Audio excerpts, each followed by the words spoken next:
Good morning, students. You all are welcome in my favorite channel, that is Founders Education Channel। और मैं आपका प्रिय दोस्त, mentor, आपका कोच HC सर आपके सामने एक बार फिर से हाजिर हूँ।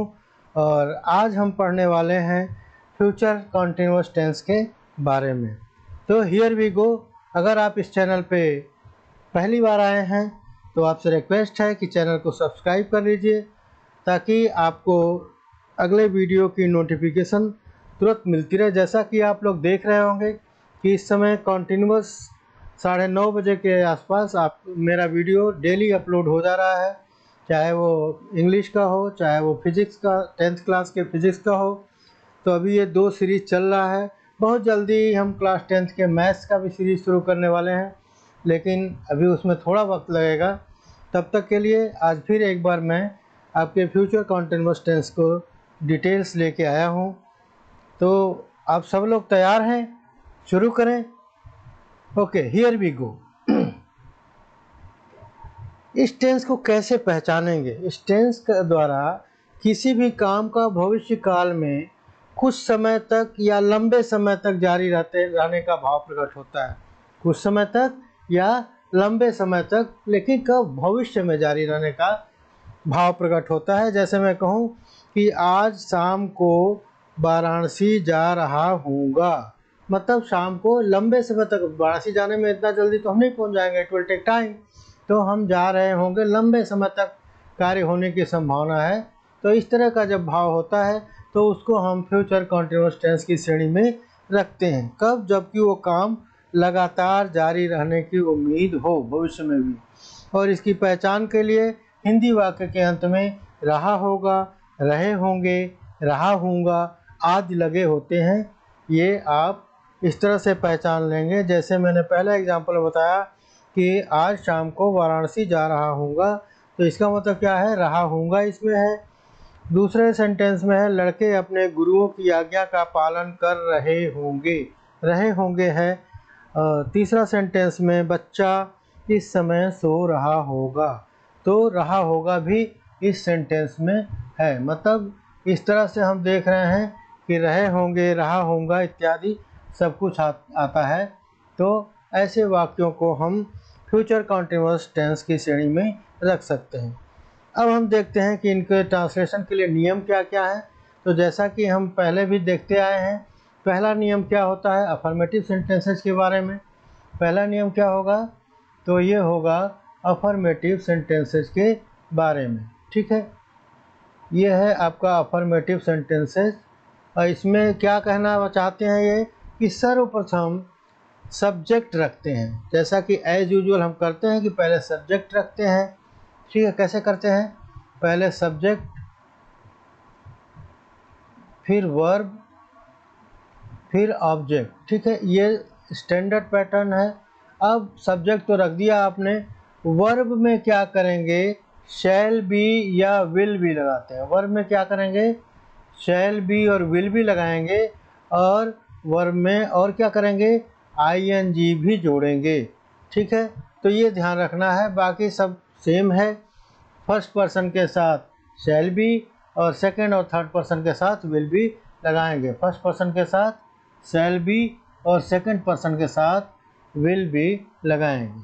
ठीक है, तो अब एक एक एग्जाम्पल लेके समझने की कोशिश करते हैं। पहला एग्जाम्पल लेते हैं, आज शाम को वाराणसी जा रहा हूँगा। ठीक है, इसमें थोड़ा सा इम्प्रूवमेंट कर लेते हैं। इसमें एक शब्द छूट गया है, मैं। ठीक है, तो मैं आज शाम को वाराणसी जा रहा हूँगा। तो मैं के लिए अंग्रेजी है आई, तो आई लिख लिया। और शैल बी या विल बी हमने बताया था कि वर्ब के ING लगे हुए फॉर्म से पहले रखते हैं। तो आई शैल बी जा रहा हूँगा, गोइंग हो जाएगा। और टू वाराणसी ये ऑब्जेक्ट है। कहाँ जाना है? वाराणसी जाना है। और कब जाना है? दिस इवनिंग, आज शाम को। ठीक है, तो इस तरह से इसका ट्रांसलेशन करेंगे कि मैं आज शाम को वाराणसी जा रहा हूँगा, तो I shall be going to Varanasi this evening. Okay, लड़के अपने गुरुओं की आज्ञा का पालन कर रहे होंगे। ठीक है, लड़के अपने गुरुओं की आज्ञा का पालन कर रहे होंगे, तो इसका लड़के का क्या लिखेंगे, द बॉयज। ठीक है, द बॉयज, सारे बॉयज तो नहीं, कोई खास लड़के होंगे जो गुरु की आज्ञा का पालन करेंगे, तो इसलिए द बॉयज। और इसमें चूंकि थर्ड पर्सन है तो इसमें विल भी लगाएंगे, और ओबे के साथ ओबेइंग हो जाएगा आईएनजी लगाने पे, और ऑब्जेक्ट में देयर टीचर्स। ठीक है, गुरुओं का टीचर्स हो जाएगा। ठीक है, तो ये ध्यान रखना है। तीसरा सेंटेंस लेते हैं, बच्चा इस समय सो रहा होगा। The child will be sleeping at this time, या एट दिस मोमेंट। मोमेंट भी कर सकते हैं, टाइम भी कर सकते हैं। ठीक है, क्या कर सकते हैं, मोमेंट भी लिख सकते हैं और टाइम भी लिख सकते हैं। जनरली एट दिस टाइम लिखते हैं, लेकिन मोमेंट भी लिखेंगे तो गलत नहीं होगा, थोड़ा स्टैंडर्ड ही होगा। ठीक है, ओके। तो दूसरा नियम देखते हैं नेगेटिव सेंटेंसेस के बारे में। ठीक है, दूसरा नियम क्या है नेगेटिव सेंटेंसेस के बारे में। इसमें सब्जेक्ट के बाद तथा आईएनजी लगे वर्ब से पहले, आईएनजी लगे हुए वर्ब से पहले पहले, ठीक है, और कब, सब्जेक्ट के बाद। ठीक है, शैल नॉट बी या विल नॉट बी लगाते हैं। ठीक है, शैल नॉट बी या विल नॉट बी लगाएंगे। फर्स्ट पर्सन होगा तो शैल नॉट बी, और सेकंड और थर्ड पर्सन होगा तो will not be. Let us take an example. ये लेते हैं, कल किसान खेतों में हल नहीं चला रहे होंगे। The farmers will not be ploughing their fields tomorrow. ठीक है, टुमारो ध्यान रखिएगा इसकी स्पेलिंग का, ये पूरा लिख लीजिएगा। तो the farmers will not be ploughing their fields tomorrow. Ploughing, खेत जोतने को प्लॉइंग वर्ड यूज करते हैं, PLOUGHING। ठीक है, ये ध्यान रखिएगा। अगला लीजिए, रविवार को मैं अपने कपड़े नहीं धो रहा हूँगा। तो आई, और आई चूँकि फर्स्ट पर्सन है तो इसके साथ शैल नॉट बी हो जाएगा। वॉशिंग माई क्लॉथ्स, अपने कपड़े धोने की बात चल रही है तो वॉशिंग माई क्लॉथ्स हो जाएगा। और कब करना है, कब नहीं करना है, तो ऑन संडे। इस संडे में कुछ और काम होगा, हो सकता है कोचिंग जाना हो, तो इसलिए उसमें कपड़े नहीं धो सकते। तो ऐसे अगर बात आपको कहनी है अपने दोस्त से तो आप ऐसे कह लेंगे कि I shall not be washing my clothes on Sunday. ठीक है, और केवल इस संडे को नहीं धोना है तो दिस संडे कर सकते हैं। ठीक है, अब आते हैं नियम 3 की तरफ। और नियम 3 में जैसा कि हम जानते हैं कि हम इंट्रोगेटिव सेंटेंसेस की चर्चा करते हैं, और इंट्रोगेटिव सेंटेंसेस में आपको पता है कि दो तरह की घटनाएं होती हैं। पहले तरह के वैसे वाक्य होते हैं जिसमें कि प्रश्नसूचक शब्द से ही हिंदी का वाक्य शुरू होता है, जैसा कि हम पिछले टेंसेज में देखते आए हैं। और दूसरा होता है जिससे कि जिसमें प्रश्नसूचक शब्द हिंदी वाक्य के बीच में आते हैं। तो इन दोनों के लिए जिसमें प्रश्नसूचक शब्द हिंदी वाक्य के पहले आते हैं उसमें सेंटेंस को शुरू करने के लिए विल या शैल को पहले लाते हैं, और उसके बाद सब्जेक्ट और बाकी सारी चीज़ें यहाँ लिखा हुआ शैल भी, वर्ब का आईएनजी और ऑब्जेक्ट लिखते हैं। ठीक है, इसके एग्जाम्पल लेकर के एक एक करके समझते हैं हम।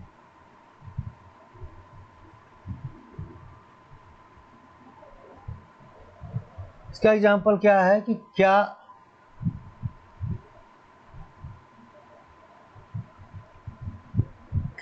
आप कल शाम को पौधों में पानी दे रहे होंगे।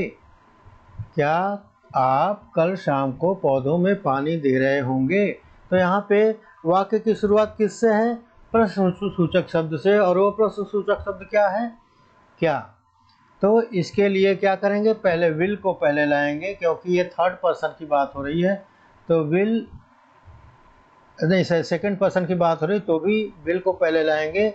यू के बाद बी और उसके बाद आईएनजी लगा हुआ वर्ब। पानी देने को वाटरिंग बोलते हैं, ये ध्यान रखिएगा। और द प्लांट्स, पौधों को पानी देना है। ठीक है, द प्लांट्स टुमारो, और टुमारो में कब, इवनिंग। ठीक है, तो क्या आप कल शाम को पौधों में पानी दे रहे होंगे। Will you be watering the plants tomorrow evening. Okay, अगला सेंटेंस लेते हैं। और अगला सेंटेंस क्या है, ये वाला कि क्या मैं कल आपकी सेवा कर रहा होऊंगा। तो ये भी क्या से शुरू है, तो इसमें भी इसमें चूँकि मैं की बात हो रही है तो शैल लाएंगे, शैल आई, और बी सर्विंग आपकी सेवा कर रहा होगा की बात है, और किसकी, आपकी, तो यू करेंगे, और कब की बात है, टुमारो की, कल की बात है, तो शैल आई बी सर्विंग यू टुमारो। और दूसरा घटना लेते हैं जबकि प्रश्नसूचक शब्द हिंदी वाक्य के बीच में होता है। जब प्रश्नसूचक शब्द हिंदी वाक्य के बीच में हो तब हम क्या करेंगे, उसकी अंग्रेजी को पहले रखेंगे। जैसे आज रात को वे कहाँ ठहर रहे होंगे, कहाँ बीच में आ रहा है, तो इसकी अंग्रेजी का हम पहले लाएंगे वेयर, और उसके बाद विल, और फिर उसके बाद सब्जेक्ट, फिर बी, और फिर स्टे में से आईएनजी लगा देंगे, और कहाँ ठहरना है, टू नाइट, कब ठहरना है, आज ठहरना है, तो टू नाइट हो जाएगा ऑब्जेक्ट। कुछ घटनाएं ऐसी होती हैं जिसमें कि आपको भविष्य की घटना या काम के लिए प्रयुक्त होता है, उस समय इस टेंस का प्रयोग तथा फ्यूचर इंडेफिनिट टेंस में कोई अंतर नहीं रह जाता। इसको दोनों तरह से कर सकते हैं। जैसे एक उदाहरण लेकर समझने की कोशिश करते हैं कि हरी आज दिल्ली से लौटेगा, ठीक है, तो इसको हिंदी में कैसे कह सकते हैं, एक तो ये होगा कि हरी आज दिल्ली से लौटेगा, और दूसरा सेंस क्या होगा कि हरी दिल्ली से आज लौट रहा होगा, ठीक है, दोनों तरह से होगा, तो दोनों का सेंस एक ही है।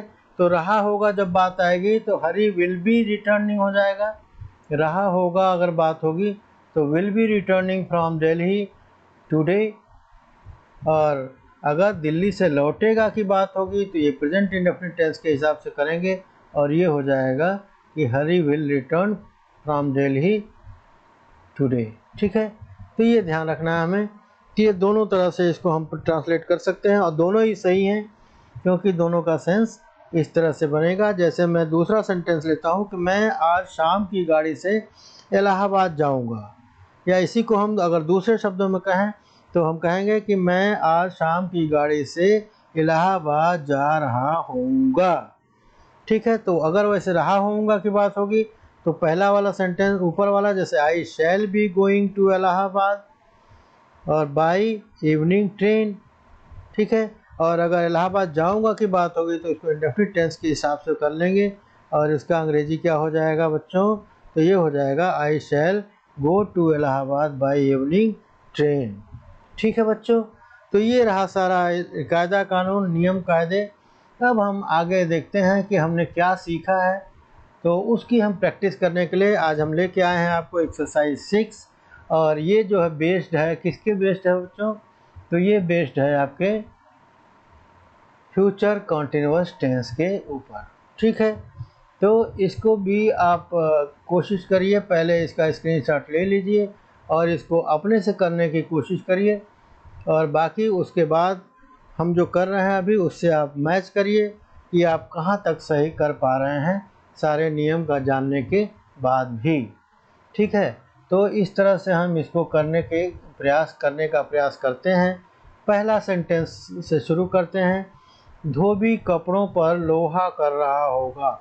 अब लोहा करना का अंग्रेजी, लोहा करना समझ रहे हैं बच्चों, जो हम कपड़े को आयरन करते हैं, प्रेस करते हैं, जिसको नीट एंड क्लीन लगे, तो उसको हम हिंदी में पहले कहते थे लोहा करना, ठीक है। अब आजकल आयरन करना कहते हैं क्योंकि कॉमन हिंदी हो गया तो इसको एक्सेप्ट करते हैं। तो इसको अंग्रेजी में क्या लिखेंगे, धोबी का अंग्रेजी क्या हो जाएगा, वॉशरमैन। लेकिन कोई खास वॉशरमैन की बात हो रही तो the washerman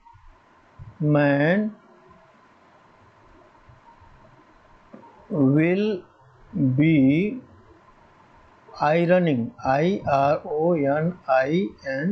ironing the clothes, ठीक है, इतना ही हो जाएगा, the washerman will be ironing the clothes, ठीक है। अगला सेंटेंस लेते हैं, लड़कियां रामायण पढ़ रही होंगी। अब रामायण को अंग्रेजी में भी रामायण ही कहते हैं, लड़कियां द गर्ल्स हो जाएगा, द गर्ल्स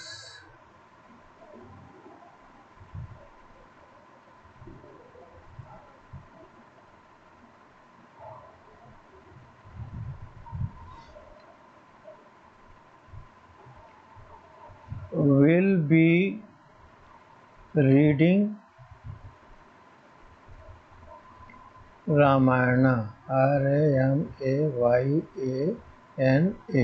ठीक है, जब हिंदी का अंग्रेजी में ट्रांसलेट करते हैं, हिंदी शब्द को अक्षर से, इसको रोमन इंग्लिश बोलते हैं, तो इसमें ए जोड़ दिया करते हैं। ठीक है, तो लड़कियां रामायण पढ़ रही होंगी। ठीक है, अगला सेंटेंस लेते हैं, बालचर तंबू गाड़ रहे होंगे। बालचर बोलते हैं टेंट पिचर को। ठीक है, द टेंट, इसको नोट कर लीजिएगा, टेंट पिचर बोलते हैं, PITCHER। Tent pitcher will be, और तंबू गाड़ने का pitching the tent, PITCHING, pitching the tents. ठीक है, तो tent pitchers will be pitching the tents. ठीक है, बालचर तंबू गाड़ रहे होंगे। अगला है मोची जूतों की मरम्मत कर रहा होगा। मोची को क्या बोलते हैं? The shoe mender. ठीक है, the shoe mender will be mending oblique repairing. ठीक है, रिपेयरिंग भी कर सकते हैं, द शूज। ठीक है, जूतों की मरम्मत कर रहा होगा। मेंडिंग द शूज भी सही है, रिपेयरिंग द शूज भी सही है। हम कल पेंसिल बना रहे होंगे। वी, और वी के साथ शैल लगेगा, बी। और पेंसिल बनाने का शार्पनिंग करते हैं, शार्प करते हैं, उसको तेज करते हैं, नुकीला बनाते हैं, तो sharpening the pencil.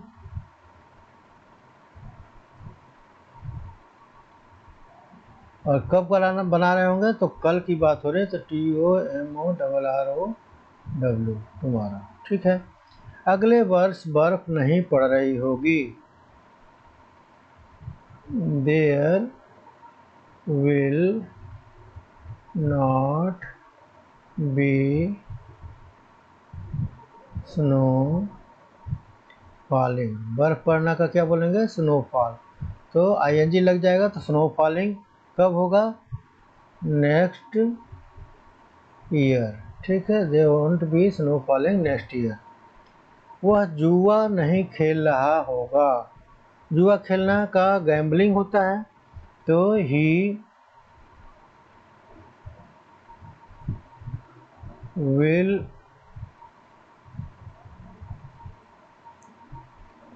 Not be gambling.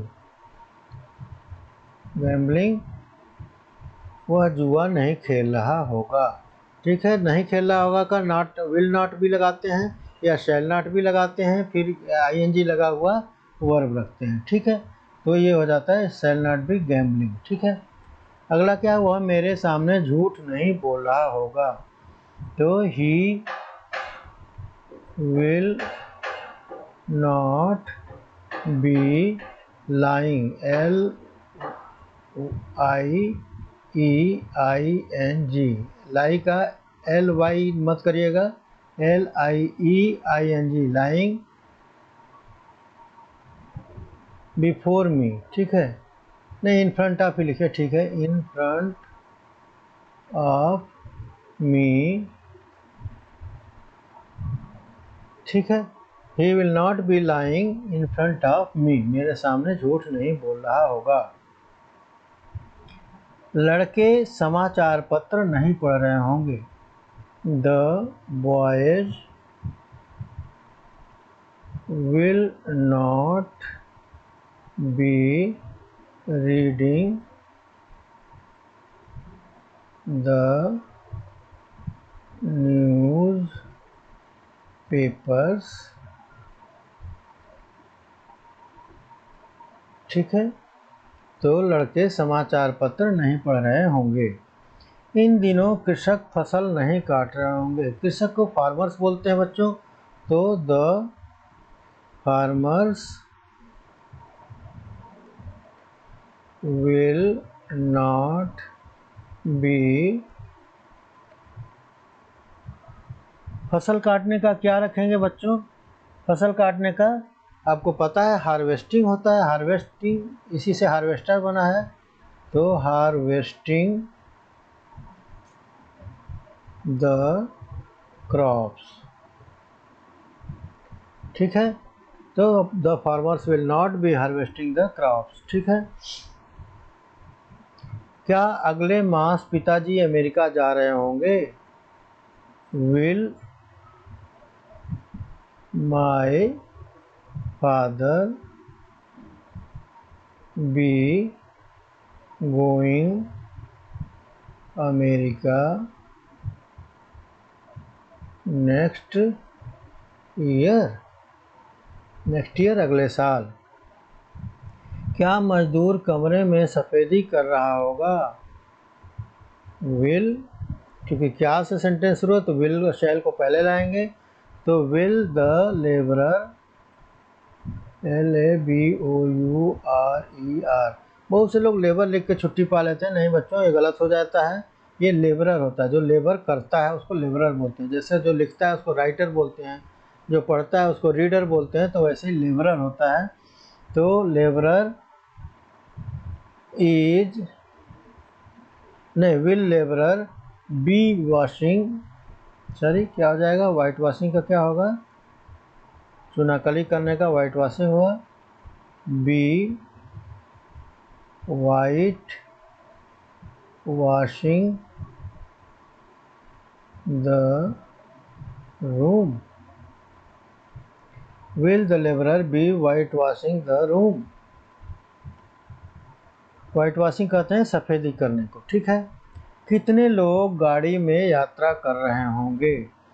तो अब इसका सेंस क्या है कि गाड़ी में कितने लोग यात्रा कर रहे होंगे, तो इसकी अंग्रेजी को, कितने की अंग्रेजी को पहले लाएंगे, how many people will be travelling in the train,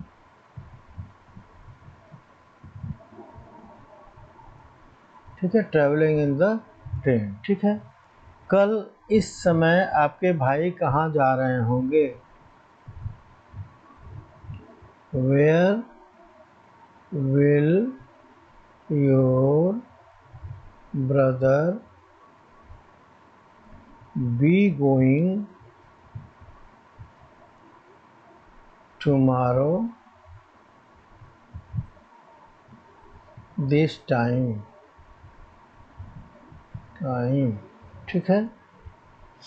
गुरु जी कक्षा में अब क्या पढ़ा रहे होंगे? तो what will the teacher be teaching in the class, ठीक है। तो इस तरह से हमने देखा कि हिंदी से अंग्रेजी का ट्रांसलेशन हम कैसे करेंगे। होप करते हैं कि आपने जो भी ट्रांसलेशन अपने से किया होगा वो सही रहा होगा, अगर थोड़ा बहुत गलत है तो उसकी प्रैक्टिस कर लीजिए। अब अगला हम देखते हैं कि अंग्रेजी से हिंदी में ट्रांसलेशन कैसे किया जाए, और इसके लिए हम टेकअप करते हैं प्रैक्टिस एक्सरसाइज पार्ट बी। तो इसको हिंदी में ट्रांसलेट करना है, he will be going to America soon, वह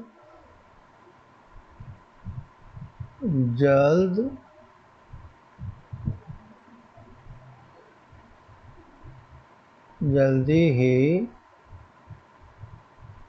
अमेरिका जा रहा होगा, वह जल्दी ही अमेरिका जा रहा होगा। They will be obeying the orders of the principal, वे प्रधानाचार्य की आज्ञा का पालन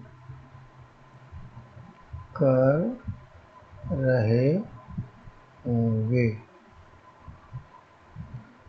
ठीक है। तीसरा है it will not B raining tomorrow, कल बारिश नहीं हो रही होगी। रेनिंग का बारिश होना होता है raining tomorrow. Will he not be serving there, अब यह विल पहले आया तो क्या आएगा पहले, क्या वह वहाँ नौकरी नहीं कर रहा होगा, कर रहा होगा, और ये हो जाएगा प्रश्न सूचक शब्द। What will Rakesh be doing now, तो व्हाट से शुरू है तो प्रश्न सूचक शब्द बीच में आएगा। तो अब क्या लिखेंगे इसके लिए, तो सब्जेक्ट पहले लिख लेंगे, राकेश क्या कर रहा होगा, राकेश क्या कर रहा होगा। Indian cricket team will be leaving for England on Sunday, ठीक है। इंडियन क्रिकेट टीम, भारतीय क्रिकेट टीम, भारतीय क्रिकेट टीम रविवार को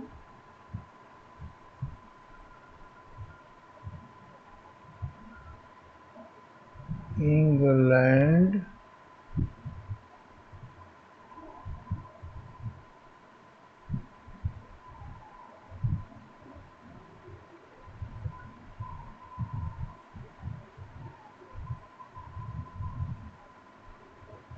के लिए, लीविंग का क्या होगा, रवाना होना, रवाना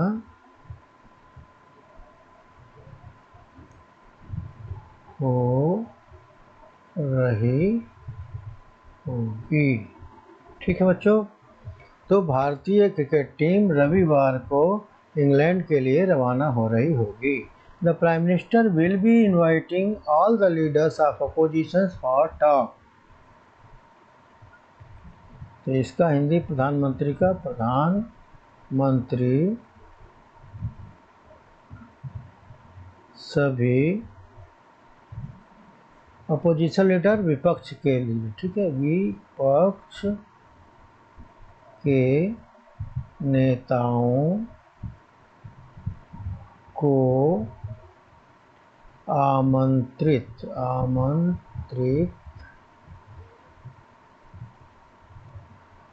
कर रहे होंगे, ठीक है। किस चीज़ के लिए, वार्तालाप के लिए, वार्तालाप के लिए, ठीक है। अगला क्या है, he will be helping his friends then, वह अपने मित्र की सहायता कर रहा होगा, वह अपने मित्र की सहायता कर रहा होगा। इसको फिर से थोड़ा सही से लिख देते हैं।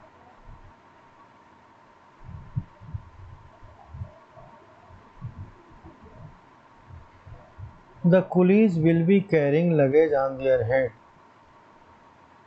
कुली अपने सिर पर सामान ढो रहे होंगे, ठीक है। कैरिंग लगेज मतलब सामान ढोना, ठीक है। It will not B blowing hard in the morning, blowing hard का मतलब होता है तेज हवा चलना या आंधी चलना, ठीक है। तो सुबह तेज हवा या हवाएं, कली हवाएं नहीं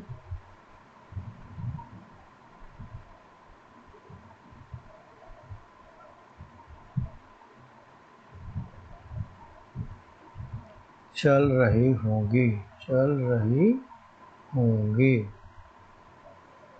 ठीक है बच्चों, तो हमको उम्मीद है कि आपको ये चीज़ें बहुत अच्छी तरह समझ में आ रही होगी, और अगर आपको ये चीज़ें समझ में आ रही है तो इसको लाइक ज़रूर करिएगा और अपने दोस्तों को तक इस बात को पहुंचाइएगा। आपके लाइक से हमें प्रोत्साहन मिलता है, और जब आप चीज़ें दोस्तों तक पहुंचाते हैं तो वो चैनल को सब्सक्राइब करते हैं और हमारी विजिबिलिटी बढ़ती है, हमारे बातें ढेर सारे लोगों तक पहुंचती हैं।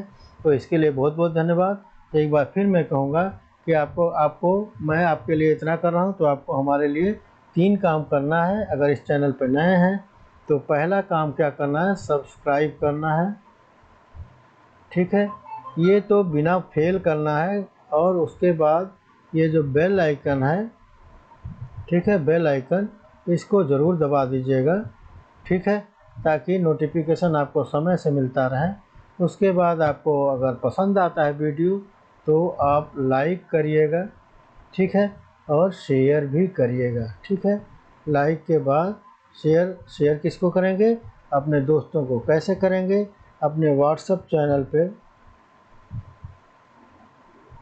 व्हाट्सएप पे, फेसबुक पे, इंस्टाग्राम पे, इत्यादि इत्यादि। ठीक है, तो ये आप सब जानते हैं, बहुत ही बुद्धिमान हैं आप। तो अगर इतना करते हैं तो हम आपके बहुत बड़े आभारी होंगे। Thank you, bye bye, have a nice day, take care, see you in the next video again.